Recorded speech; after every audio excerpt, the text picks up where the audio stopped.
Well, that's just an example of the kind of scenes that have been taking place in Honduras since the June 28th coup. There have been a series of very bloody confrontations, but you wouldn't know it from the news coverage in the United States. You can look long and hard for reporting on Honduras in this country, but what we do know is that talks have come to an end.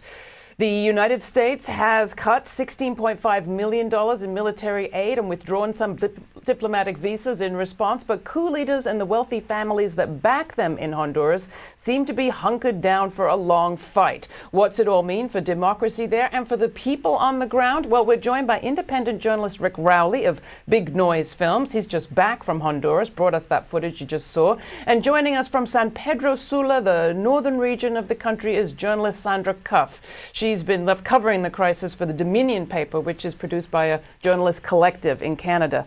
Rick, let's just start with you. I mean, when I say the talks have come to an end, they've certainly come to a standstill. It's hard to tell what's going on. At that level, what do you think is the important news? Well, I mean, the coup government has been stalling from the very beginning. I was in the first public meeting that Micheletti held after he rejected wholesale all of the terms of negotiation that Arias had put forward in the mediation process, and they were very defiant. They said, we're going to wait it out, and we don't care that we've been completely isolated in the region. We don't care about the military aid being withdrawn from the United States. We can wait until January. Micheletti, the new de facto leader. Let me come to you, Sandra. You've been covering the situation on the ground. As I said, in this country, it's hard to know what's really happening there. The impression we have is there's been a few sporadic sort of flares of violence, and that's it. What's the reality? Well, just going back to the question of talks, I mean, the talks in Costa Rica with Oscar Arias and Hillary Clinton's proposals didn't go anywhere. But, you know, the people on the streets in Honduras totally rejected Hillary Clinton's proposal. So Zelaya, elected president of Honduras, is actually currently in Mexico. And there'll probably be another round of sort of maybe not talks directly with the de facto government, but definitely there's planning going on with collaboration of Latin American governments and the OAS. Here in Honduras, also, you know, you mentioned there's been a series of confrontations. They're not really confrontations. There's been huge, massive mobilizations and actions all around the country to support elected President Manuel Zelaya and against the de facto government. And what there have been, especially increasingly over the past few days since Thursday, is just full-out, brutally violent attacks by state forces against peaceful demonstrators. Now, you were present at some events on the 30th, the Thursday that you're talking about. What did you see? I was actually not at the very first violent eviction when over 80 people were detained. Very violently detained and beaten, including, you know, youth, like teenagers. Some of the major social movement leaders, you know, one had their hand broken, tear gas, rubber bullets. So I went up to the area right after that happened, and people were gathering just sort of on the main boulevard coming into Tegucigalpa from San Pedro Sula. So it's the major entrance and exit to the city. And people sort of regrouped there, those who had managed to escape detention. And, you know, there's just a lot of sort of outrage at the violent eviction. And then almost out of nowhere, there wasn't even really a police presence, but a police patrol truck sort of came down about within a block, and presumably a police agent in civilian clothing got out of the back of the truck, pulled out his pistol, and shot a few rounds into the crowd. And one of those bullets hit Professor Roger Abraham Vallejo Soriano in the head. And he managed to hang on for a couple of days, but he died early Saturday morning. And so, you know, the same kind of thing was going on about an hour and a half west of the capital in Comayagua.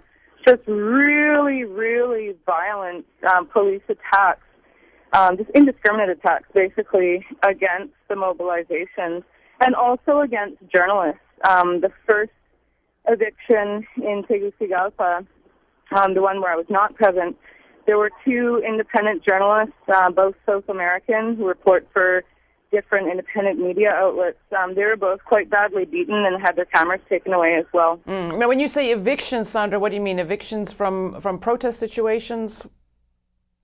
Yeah, well, there for the past 3 weeks, demonstrations and protests have sort of been leading up to actions on Thursday and Friday, which are a little bit more stronger. So in this case, it was major highways that were being blocked by protesters. So when I say eviction, in Tegucigalpa, people had gathered and had blocked the main entrance and exit to Tegucigalpa on the highway towards San Pedro Sula. So when I say eviction, I mean that there was a police attack. Rick, to you, I mean, the killing of a teacher maybe was accidental or random, a person taken at random. But teachers are a pretty well organized group in Honduras. Journalists, obviously, a particular group.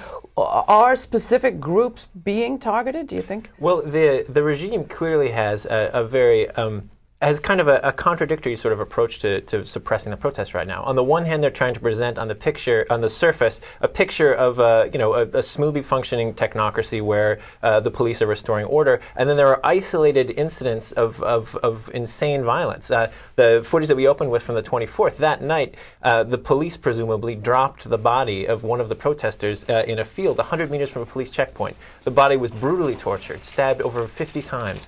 His fingers were broken. I mean, clearly showed signs of torture before his death. There have been a few of these, but I mean, the crimes like that were committed in such a way that the police could later claim to have no knowledge of how it happened. Similarly, the plainclothes officer coming out, I mean, they're going to claim that they have no idea, it was not a police officer. The first protester killed, who was killed at the airport, was shot by a police sniper, and that has been their line too. The caliber of the bullet didn't match a police sniper. So they do that on the one hand, but then on the other hand, they have Bill Clinton's lawyer is there helping them with their PR story. So Lanny Davis. In the outside world, they're presenting they're working very hard to present an image of not a throwback to the violent movements of the 80s.